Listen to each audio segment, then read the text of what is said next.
করেছেন কসম করে আল্লাহ তাআলা ওই জিনিসের মূল্য পেশ করেছেন। আল্লাহ তাআলা কোনো কম দামি জিনিসের কসম করেন নাই। আল্লাহর কালামে যত কসম আছে কসমের বস্তুটা দামি বস্তু, তাই বস্তুটার মূল্য বুঝাইতে আল্লাহ নিজে বস্তুটার কসম করছেন। অর্থাৎ মানুষকে কোনো বিষয়ে দৃষ্টি আকর্ষণ করতে আল্লাহ তাআলা ওই বিষয়ে কসম করেছেন। মানুষকে কসমের দ্বারা আল্লাহ তাআলা যে জিনিসের কসম করেছেন তার দিকে দৃষ্টি আকর্ষণ করেছেন। আল্লাহ বলে ওয়াশ-শামস, সূর্যের কসম। তার মানে সূর্য যেন তেন কিছু না। আবার সূর্যের থেকে শিক্ষা নেওয়ার অনেক কিছু আছে। কত বড় সূর্য আল্লাহ তাআলা আসমানে ঝুলাইয়া দিয়েছেন। সূর্য যত বড় আল্লাহ তাআলা তাহলে কত বড়। সূর্যের পাওয়ারই যদি এত হয়, আল্লাহর পাওয়ার কত। সূর্য যেমন সব সময় আলোকিত রয় না, মানুষও সব সময় তাকে দেখা যায় না। সূর্য যেমন হারিয়ে যায়, ডুবে যায়, মানুষও এক সময় ডুবে যায়। চাঁদের কসম করেছেন, চাঁদ যেমন সব সময় থাকে না, কখনো চাঁদের আলো কমে যায়, মানুষেরও সৌন্দর্য ধীরে ধীরে কমে যায়। এক সময় মানুষের সৌন্দর্য হারায় মানুষ আমাবস্যার অন্ধকার হয়ে যায়। সুম্মা রাদাদনাহু আসফালা সাফিলিন। আবার কখন আল্লাহ তাআলা তারকার কসম করেছেন, ওয়ান নাজম, তারকারাজির কসম করেছেন।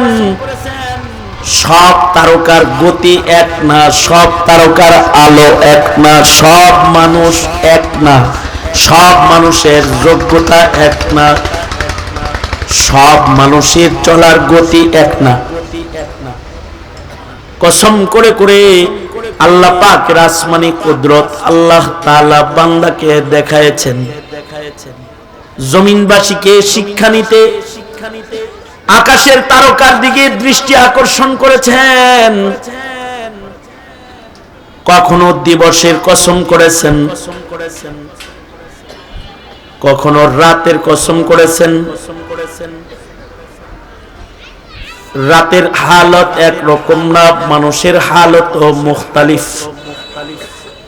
দিনের আলো এক রকম না, মানুষের হালত এক রকম না। কখনো তীব্র প্রখর, কখনো মিষ্টি মধুর, কখনো শীতল আলো। মানুষের হালত এক না, মুখতালিফ। দিন রাত যেমন পাল্টায় বারবার, মানুষের জীবনে এরকম পাল্টায় বারবার। মানুষের জীবনে জোয়ার ভাটা এসে যায়। আল্লাহ তাআলা বস্তুর কসম করে করে বস্তুর দিকে দৃষ্টি আকর্ষণ করে আল্লাহ পাকের কুদরত দেখতে বলেছেন। কখনো কখনো আল্লাহ তাআলা দামি বস্তুর দাম বুঝাইতে কসম করেছেন।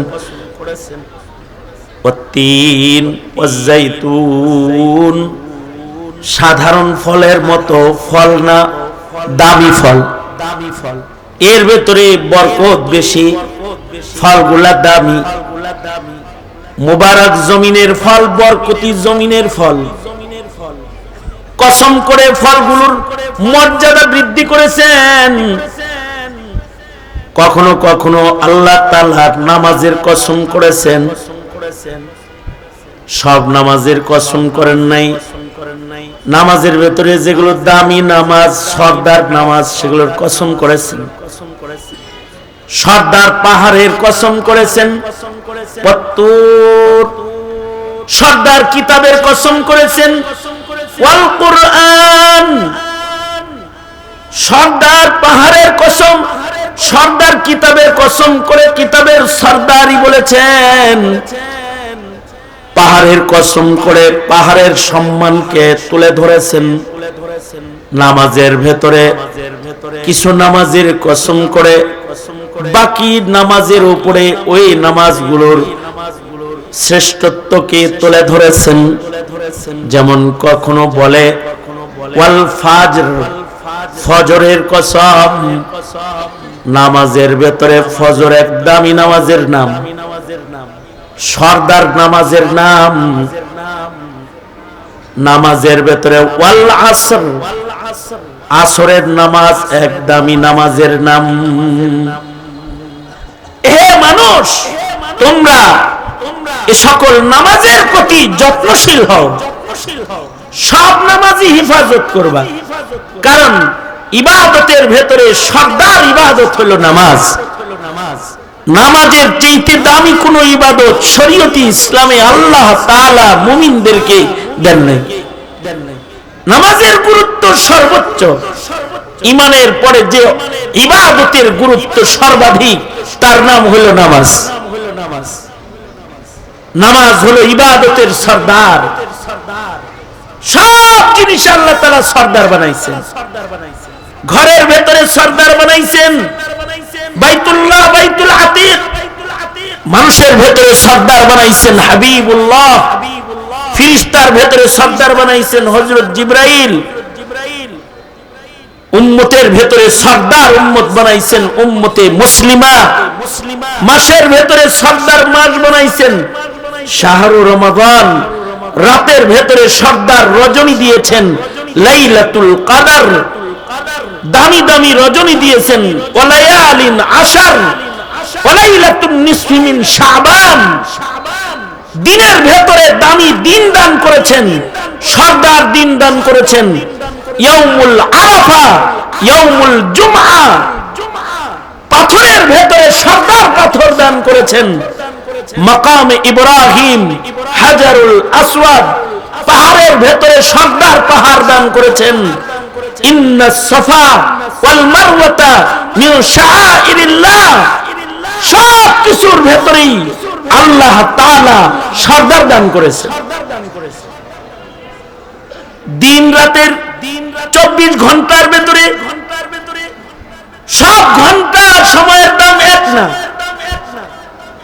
24 ঘন্টার ভেতরে ফজরের দাম আলাদা। ফজরের ওয়াক্ত হলো সরদার ওয়াক্ত, মাকামে নবুয়ত। এ কারণেই আল্লাহ তাআলা লক্ষাধিক নবী রাসূলকে আল্লাহ তাআলা নবুয়তি দান করেছেন ফজরের ওয়াক্তে। সুবহানাল্লাহ। আগামীকাল বললেন ফজরের ওয়াক্তের সময় আল্লাহ তাআলা নবুয়ত বন্টন করেছেন। বাবা আদম থেকে শুরু করে আমাদের নবী পর্যন্ত সব নবীকে আল্লাহ তাআলা নবুয়ত দান করেছেন ফজরে। এ কারণে ফজরের মূল্যও বেশি, এ কারণে ফজরের সওয়াবও বেশি। ফজরে কুরবানিও আল্লাহ তাআলা বেশি রেখেছেন। ফজরের ওয়াক্তও দামি, ফজরের কুরবানিটাও দামি। ঘুম থেকে দুর্বল বদনে বিছানা ত্যাগ করে লেপের নিচ থেকে উঠে ঠান্ডা পানিতে ওযু করে কুয়াশার শীতে হেঁটে হেঁটে মসজিদে যায়া আল্লাহর সামনে দাঁড়ায়া হাজিরা দিয়া বলতে হয় আল্লাহ আসছি, আল্লাহু আকবার কাবীরা। এই হাজিরার মূল্য বেশি। এই হাজিরাটাকে আল্লাহ তাআলা সাক্ষী হিসেবে পেশ করবে, নামাজি বান্দার নামাজি হওয়ার দলিল হিসেবে পেশ করবেন ময়দানে মাহশরে। এ কারণে সব নামাজি দামি, কিন্তু ফজর আলাদা দাম আছে। আকিমিস সালাতা লিদুলুকিশ শামসি ইলা গাসাকিল লাইলি ওয়া কুরআনাল ফাজর ইন্না কুরআনাল ফাজর ইন্না কুরআনাল ফাজরি কানা মাশহুদা।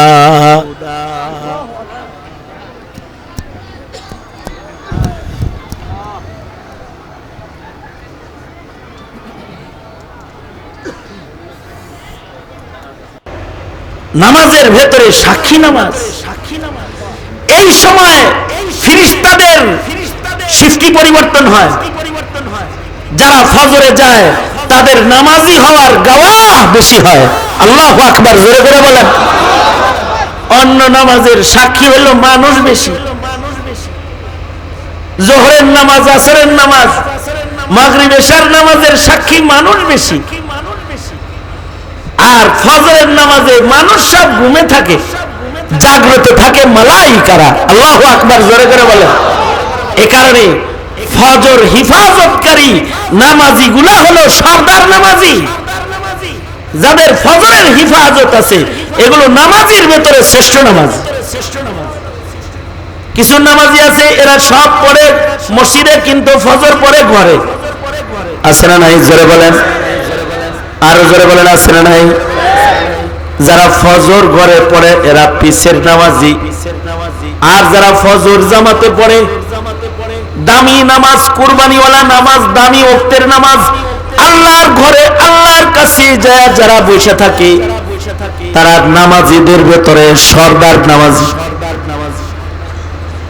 আর আসরের নামাজ, এটারও কসম আল্লাহ তাআলা করতেছেন, ওয়াল আসর। হতে পারে আল্লাহ তাআলা আসরের নামাজের কসম করেছেন। আসরের নামাজটাও একটা দামি নামাজ।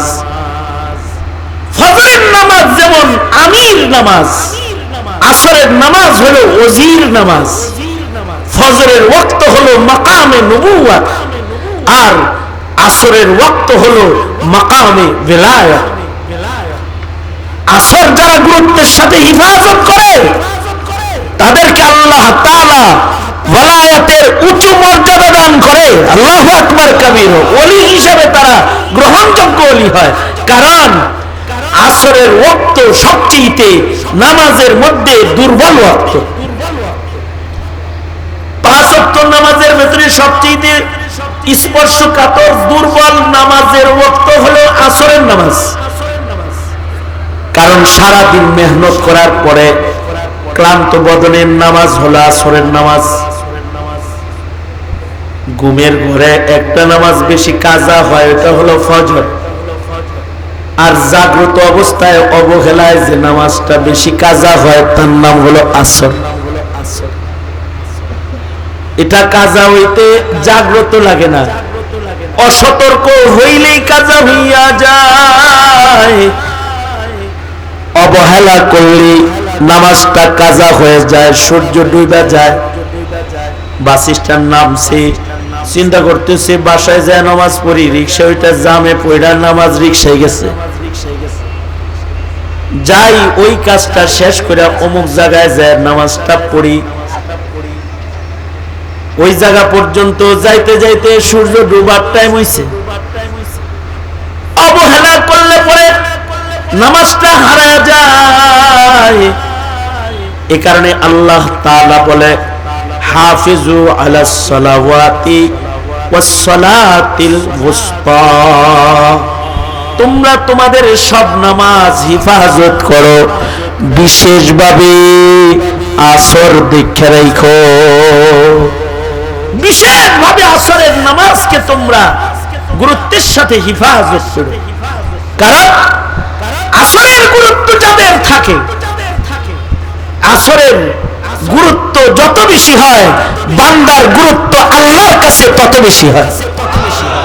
বান্দাটার গুরুত্ব বাড়ে ওলি হিসেবে। এই কারণেই কুতবুদ্দিন বখতিয়ার কাকি রহমাতুল্লাহি আলাইহি ওনার জীবনের চাওয়া হলো যে আমার লাশ সামনে নিয়ে জানাজাটা একটা ওলি বুজুর্গ পড়াক। এটা কুতবুদ্দিন বখতিয়ার কাকি রহমাতুল্লাহ আলাইহির জীবনের তামান্না। খাজা কুতবুদ্দিন বখতিয়ার কাকির জীবনের তামান্না হলো ওনার জানাজার নামাজটা একটা আল্লাহওয়ালা মানুষে পড়াক। আল্লাহওয়ালা মানুষটা বাছাই করবেন কি দিয়া? কুতবুদ্দিন বখতিয়ার কাকি নিজে ওলি, তো ওলি বাছাই করতেছে।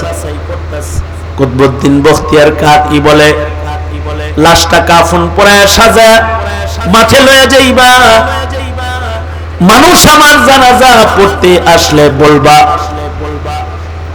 যে কুতবুদ্দিন বখতিয়ার কাকি বলে গেছেন, যার ভেতরে 4টা গুণ পাওয়া যাবে সে যেন জানাজা পড়ায়া দেয়। 1 নাম্বার গুণ, যার বালেগ হওয়ার পর থেকে জানাজা পর্যন্ত তাকবীরে উলা কাজা নাই। বালেগ হওয়ার পর থেকে জানাজা পর্যন্ত যার জীবনের তাকবীরে উলা ফৌত হয় নাই। কতটুকু গুরুত্ব থাকলে একটা মানুষ সারা জনম তাকবীরে উলার নামাজ পড়তে পারে, নামাজে কত গুরুত্ব দিলে। আর নামাজকে অবহেলা করলে কত বড় অবহেলা ওইটা, যে 30, 40, 50 বছরের ভিতরে ঈদের নামাজও পড়েনি। মুসলিম দাবি করে ঘোরাফেরা করে, ইমানদার দাবি করে ঘোরাফেরা করে, ঈদের নামাজও পড়েনি। আর কতটা গুরুত্বের আবেদে খাস হইলে বালেগ হওয়ার পর থেকে 40 বছর 50 বছর তাকবীরে উলা ছুটে নাই। ইমামে আজম আবু হানিফা রাহমাতুল্লাহ আলাইহি 40 বছর লাগাতার এশার ওযু দিয়া ফজরের নামাজ পড়েছেন। নেক আমল ওনাদের অনেক, ওনাদের ঈমানও যেমন, নেক আমলের পাল্লাটাও তেমন। ওনাদের হায়াত ওনারা কাজে লাগাইছেন, হেলা খেলায় অবহেলায় হায়াতের সূর্য ডুবায় নাই। তারা হায়াতের মূল্যায়ন করেছেন। ইমামে আজম আবু হানিফা রাহমাতুল্লাহি আলাইহি সুদীর্ঘ 40 বছর এশার ওযু দিয়া ফজরের নামাজ পড়েছেন। আমাদের আরেক বুজুর্গ সাঈদ ইবনে মুসাইয়িব রাহমাতুল্লাহি আলাইহি লাগাতার 40 বছর তাকবীরে উলার নামাজ তো পড়েছেন, সাথে 40 বছর আজান হওয়ার আগে তিনি মসজিদের পয়লা কাতারে যেয়ে বসে থেকেছেন। 40 বছর মুয়াজ্জিন আজান দেওয়ার আগেই মসজিদে। তোনাকে বলা হয় হযরত। 40 বছর মুয়াজ্জিন আজান দেওয়ার আগে মসজিদে বসে থাকেন। কি লাগা? আজানের আগে আহেন। সাঈদ ইবনে মুসাইয়িব বলতেন, ময়দানে মাহশারে আল্লাহ যদি বলে আমার ঘরে তোকে ডাইকে ডাইকে আনা রাখছে কে রে, তখন বলবো কি আমি আল্লাহর কাছে। এই জন্যে আল্লাহ ডাক দেওয়ার আগে মসজিদে এসে বসে থাকি। আল্লাহু আকবার কাবীর। ডাক দেওয়ার আগে মসজিদে যেয়ে বসে থাকি। কত বছর? 40 বছর। খাজা কুতবুদ্দিন বখতিয়ার কাকির ওসিয়ত হলো, সে আমার জানাজা পড়াবে যার বালেগ হওয়ার পর থেকে তাকবীরে উলা কাজা নাই। এতটুকুন যোগ্যতা হইলে হবে না, সে আমার জানাজা পড়াবে যার বালেগ হওয়ার পর থেকে জানাজা পর্যন্ত তাহাজ্জুদ কাজা নাই। রাতের নামাজ তার কাজা নাই, শুধু ফরজ নামাজ না, তাহাজ্জুদ তার কাজা নাই। ইবাদত করে, গুনাহ করে, এমন গাড়ি হইলে চলবে না। এমন মানুষ আমার জানাজা পড়াইতে হবে যে তার চোখ দিয়ে সারা জীবনে পরনারী দেখে গুনার চিন্তা করে নাই। লাস্ট শর্ত হলো ওয়ালায়াতের উঁচু দরজার মানুষ সে হইতে হবে। এমন একজন আমার জানাজা পড়াবে যে তার জীবনে আসরের তাকবীরে উলা তো ছাড়ে নাই জিন্দেগিতে, আসরের পূর্বের সুন্নতটাও সে কখনো কাজা করে নাই। এমন 4 গুণের মানুষ ময়দানে যে থাকবে তারে দিয়ে জানাজা পড়াইবা। আর এমন গুণের মানুষ না পাইলে বিনা জানাজায় লাশ কবরে নামায়া দিবা। জানাজা পড়তে কত লোকিত আসছে। দিল্লির সুলতানের জানাজার নামাজ, অলিকুল সম্রাটের জানাজার নামাজ, অলিদের সরদারের জানাজা পড়তে কত মানুষ তো আসছে। এলান হলো এখানে কি কেউ এমন 4 গুণের আছেন সে জানাজা পড়ান যার শেষ শর্ত হলো আসর কাজা নাই আসরের সুন্নত জীবনে যার কাজা নাই সে জানাজার ইমামতি করবে। গোটা ময়দান নিস্তব্ধ দাঁড়ায় রয়েছে, কেউ সামনে কদম বাড়াইবার ক্ষমতা নাই, সবাই মাথার নিচের দিকে দিয়ে দাঁড়ায় রয়েছে। কিন্তু খাজা কুতবুদ্দিন বখতিয়ার কাকি রহমাতুল্লাহর মুরিদ, দিল্লির শাসক সুলতান শামসুদ্দিন আলতামাস রহমাতুল্লাহ আলাইহি, দিল্লির বাদশাহ, তিনি উনার কদমকে জানাজার সামনে আগে বাড়ায় দিয়েছেন। কুতবুদ্দিনের কপালের ভেতরে চুমা লাগায় কয়, নিজের ওলায়াত দিয়ে হাসতে হাসতে আল্লাহর কাছে যাও, আর পরের গোপন আমল ফাঁস করে যাও কেন? আজকে তোমার জানাজা পড়াইতে আমার জিন্দেগীর সাধনাকে মানুষের কাছে আমি ফাঁস করে দিলাম। হাসরের মাঠে যদি ধরা খাওয়া যায়, এরা আল্লাহর ওলি এ শামসুদ্দিন আলতামাসকে রাইখা কিন্তু আবার আল্লাহর জান্নাতে যায় না। তিনি কদম বাড়াইয়া দিলেন এবং জানাজার ইমামতি করলেন। তার মানে হলো জিন্দেগিতে আসরের সুন্নত কাজা নাই, আসরের ওয়াক্তটা ওলি ওয়াক্ত, ওয়ালায়াত, মাকামে ওয়ালায়াত, এটার হিফাজত যারা করে তাদের আল্লাহ তাআলা ওয়ালায়াতে খাসা বিশেষ ওলির মর্যাদা তাদেরকে আল্লাহ তাআলা দান করে। এ কারণে আল্লাহ তাআলা বলে, নামাজ পড়া আমার প্রিয় হইবা, কিন্তু বিশেষভাবে আসর পড়ো। আবার আল্লাহ তাআলা আসরের নামাজের কসম করে আমাদেরকে আসর দেখায় দিয়ে বলে, সাবধান, আসর নিয়ে কিন্তু হেলা খেলা করিস না। আসর কিন্তু দামি নামাজ, আসর কিন্তু হেলা করলে কাজা হয়ে যাওয়ার মতো নামাজ। সাবধান, আসরের কসম, আসরে তাকাও। অথবা তোমার মূল্যবান দামি হায়াতের কসম, কালের কসম, মহাকালের কসম, সময় তাকায় দেখো, সময় অবহেলা করে নষ্ট করো না। কারণ ইন্নাল ইনসানা লাফি খুসর, মানুষের সময় কিন্তু আসরের মতো হঠাৎ করে ফুরায় যায়। আসর যেমন অবহেলা করলেই কাজা হয়ে যায়, হায়াত অবহেলা করলেই মালাকুল মউত কিন্তু হঠাৎ করে দুয়ারে দাঁড়ায় যায়।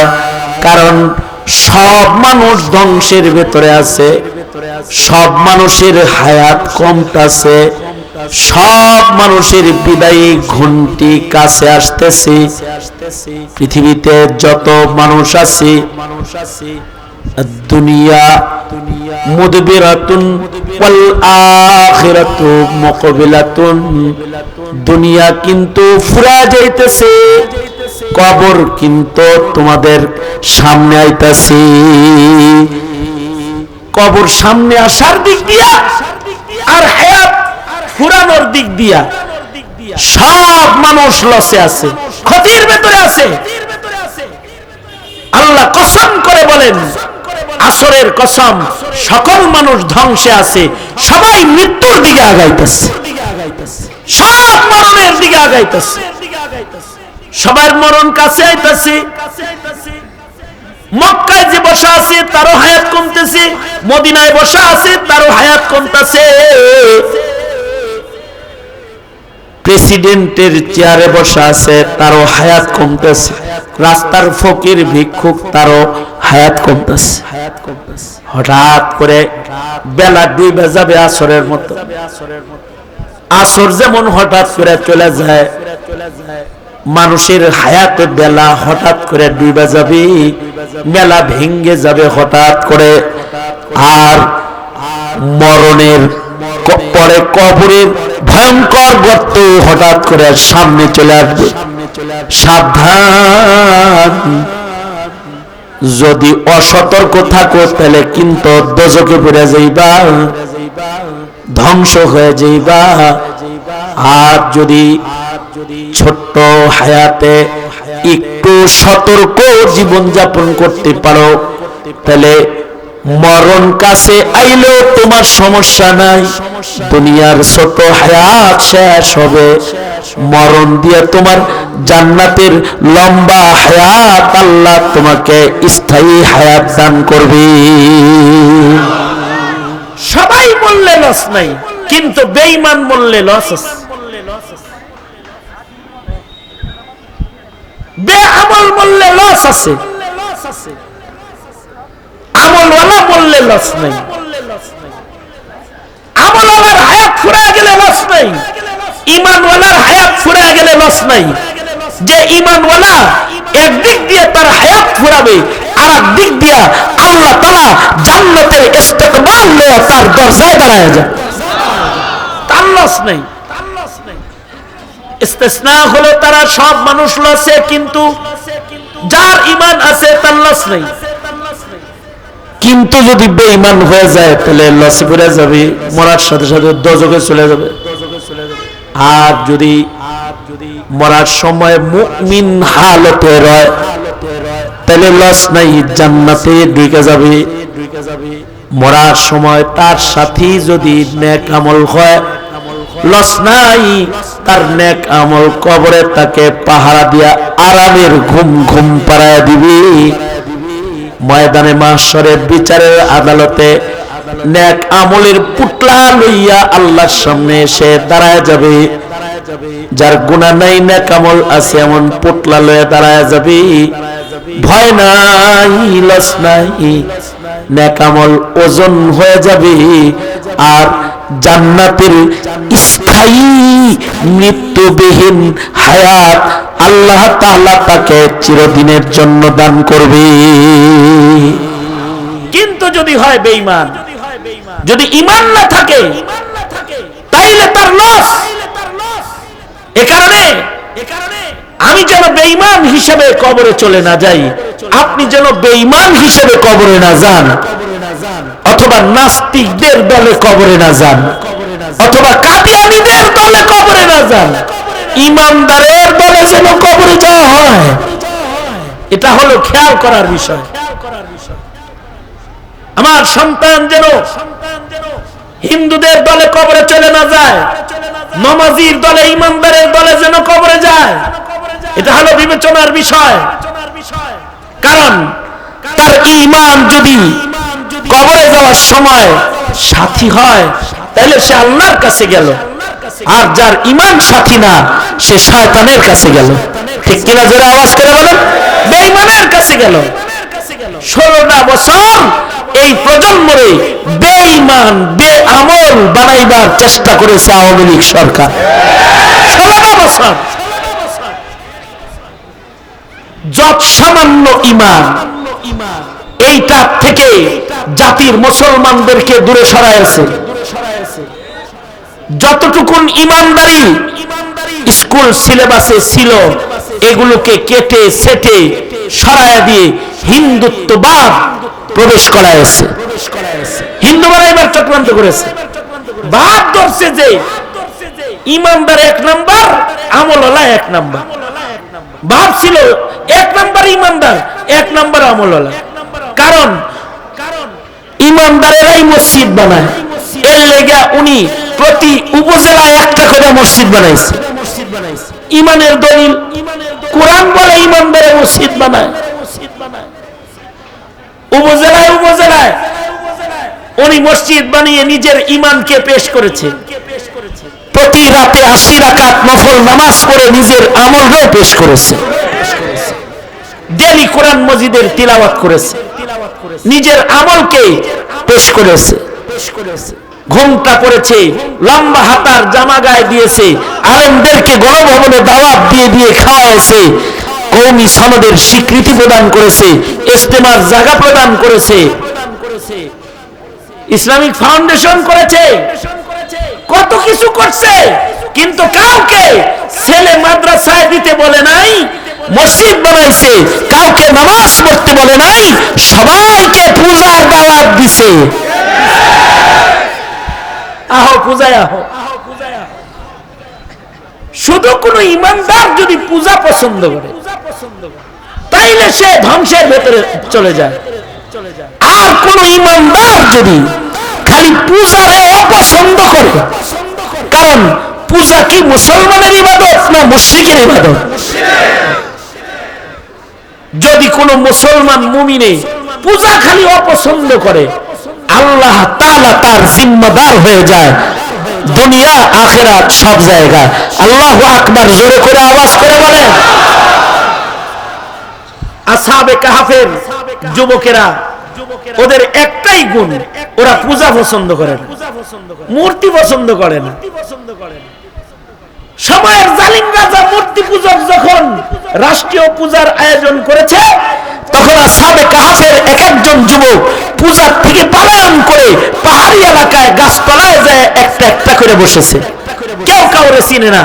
একজনের বাড়ি সৈয়দপুর, আরেকজনের বাড়ি রংপুর, আরেকজনের বাড়ি কুমিল্লা, আরেকজনের বাড়ি নোয়াখালী, কিন্তু এই 7 জায়গার লোক, 11 জায়গার লোক যারা এক জায়গায় হইছে গাছের ছায়ার নিচে। এদের সবার গুণ একটা আছে, সেটা হলো তারা মূর্তি পূজা পছন্দ করে না। বাস এই একটা গুণ। 7 জন এক জায়গায়, একজন একজনের দিকে, এই আমি আইছি, তুই আইছস কেন? ভাল লাগে না ভাই মূর্তি মূর্তি পূজা টুজা, ভাল লাগে না। কয় আমারও তো সেম। তুই আইলি কেন? কয় আমারও ভাল লাগে না। তুই আইছস কেন? কয় আমারও ভাল লাগে না। তুই আইলি কেন? কয় আমারও ভাল লাগে না। এই সব মূর্তি ভাল লাগে না, গ্রুপ সব এক জায়গায় হয়ে গেছে। শহর থেকে পালায়ন করে জঙ্গলে পাহাড়ের গুহার দিকে এসেছে, গাছের ছায়ায় বসছে, কিন্তু এগোর পিছে পিছে গেও গেও পাটি একটা কুকুর একটা আসছে, যেটা গেও গেও করে পালাইছে, আর গেও গেও পার্টি পিছে আসতেছে। তাদের মনে ভয়, একটু নিরিবিলি যাইতেছি, ডোলের বাড়ি শুনবো না, এখন কুত্তার গেও গেও হলুন লাগবো। এই তুই আসুস কেন? যা যা, সর সর। কুকুরে ধাওয়া দেয়, যা তুই চলে যা, আমরা যাইতেছি একদিকে, তুই তোর কামে যা। কুকুরের জবান খুলে যায়। কুকুর বলে, আমারে তারাও কেন, আমি তুমগর দলের, আমারও পূজা ভাল লাগে না। কুকুর যখন তাদের দলে চলে গেছে, আল্লাহ তাআলা 309 বছর ঈমান পছন্দকারী, শিরক ঘৃণাকারী গুণের মুমিনদেরকে আল্লাহ তাআলা 309 বছর গুহার ভেতরে ঘুম পাড়ায় আরামে ঘুমন্ত অবস্থায় তাদের আল্লাহ তাআলা খানা পিনা খাওয়াইছে, রিজিক দান করেছে। শুধু এই আসহাবে কাহফকে ঘুম পাড়ায় নাই, কুকুরকেও ঘুম পাড়াইছে। দেখলে মনে হতো জাগ্রত আছি, কেউ বিশ্রাম নিতেছি, আসলে ঘুমায় রয়েছি। আর মহান আল্লাহ মায়ের পেটে যেমন করে নাভি দিয়ে খাওয়ায়, আল্লাহ তাআলা তাদের শ্বাস প্রশ্বাসের মাধ্যমে 309 বছর ঘুমন্ত অবস্থায় গুহার ভেতরে মহান আল্লাহ রিজিক দান করেছে। আবার সূর্যকে আদেশ করেছে, এই সাইড হয়ে যাস, চোখে যেনি সূর্যের আলো লেগে ঘুম ভেঙে না যায়। সুবহানাল্লাহ, কাউকে বলল আগামীকাল। কতটুকুন গুণের কারণে, শুধু মূর্তি অপছন্দ করার গুণের কারণে যদি 309 বছরের ঘুম হয়, তাহলে বৈষম্য বিরোধী ছাত্র জনতার সেই মূর্তি ঘৃণা ঈমানের সেই সৈনিকের কাফেলা, যারা 5 তারিখে দেশ রাজাকার মুক্ত করে, পয়লা রাজাকার, একদিন রাজাকার চিনছেন, টুপিদারিওয়ালা রাজাকার, এখন এখন দেখলেন হেলিকপ্টারওয়ালা রাজাকার, এই হেলিকপ্টারওয়ালা রাজাকারকে ইন্ডিয়া পাঠায় দিয়ে 24 ঘন্টার ভেতরে শাহজালালের মাটির ইমানদাররা প্রমাণ করেছে আসহাবে কাহফের মতো মূর্তি তাদের ঘৃণার বস্তু। 24 ঘন্টার ভেতরে টোটাল বাংলাদেশ মূর্তি মুক্ত দেশে রূপান্তরিত করেছে। এই যে মূর্তির প্রতি ঘৃণা যারা প্রকাশ করেছে, আমি বিশ্বাস করি এই ইমানদারিটাও যদি তাদের কবরে চলে যায় তো ইসরাফিলের বাঁশি পর্যন্ত আসহাবে কাহফের মতো আরামের ঘুম ঘুমাবে, কবরের ঘরে তাদের কেউ কষ্ট দিতে আসবে না। কারণ ইল্লাল্লাযীনা আমানু, কবরে কষ্ট তার যার ঈমান নাই, কিন্তু যার ঈমান আছে তার কবরে কষ্ট নাই, তার হাসরে কষ্ট নাই। তাকে সুখ দেওয়ার জিম্মাদার কে? চিল্লায়া আওয়াজ করে বলো। একে তো নাস্তিক, কাদিয়ানি, এদেরকে সুবিধা দিয়ে সংসদ সদস্য বানায়, ইমানের কথা বলনেওয়ালা আলেমদেরকে জেলে দিয়ে নাস্তিকতা প্রতিষ্ঠার মিশন তারা করেছে। দ্বিতীয়ত আমল বরবাদ করার জন্য বেদাতীদেরকে এমপি বানাইছে। আর শেষ বেলায় কিছু দাতি ইবাদত যারা করে তাদের মসজিদে চোখের পানির জায়গায় জুলুমের রক্ত ঝরাইবার জন্য এই আওয়ামী লীগ ইতাআতির জন্ম প্রদান করেছে।